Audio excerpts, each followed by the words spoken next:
রমজান মাসে দীর্ঘ সময় ধরে খাদ্য ও পানীয় থেকে বিরত থাকার ফলে দেহের অভ্যন্তরে জমে থাকা টক্সিন বা বিষাক্ত পদার্থগুলো প্রাকৃতিকভাবে শরীর থেকে বের হয়ে যায়।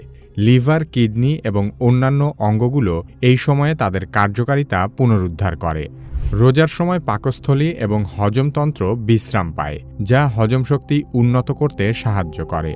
এছাড়াও রোজার মাধ্যমে গ্যাস্ট্রিকের সমস্যা, অ্যাসিডিটি এবং বদহজমের মতো সমস্যাগুলো কমে যায়।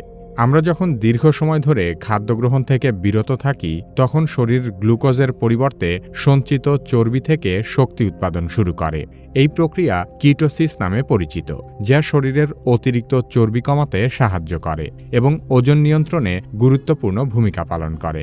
শুধু তাই নয়, রোজা রাখার সময় শরীর অটোফেজি নামক একটি প্রক্রিয়ার মাধ্যমে পুরনো ও ক্ষতিগ্রস্ত কোষগুলোকে পরিষ্কার করে নতুন কোষ তৈরি করে।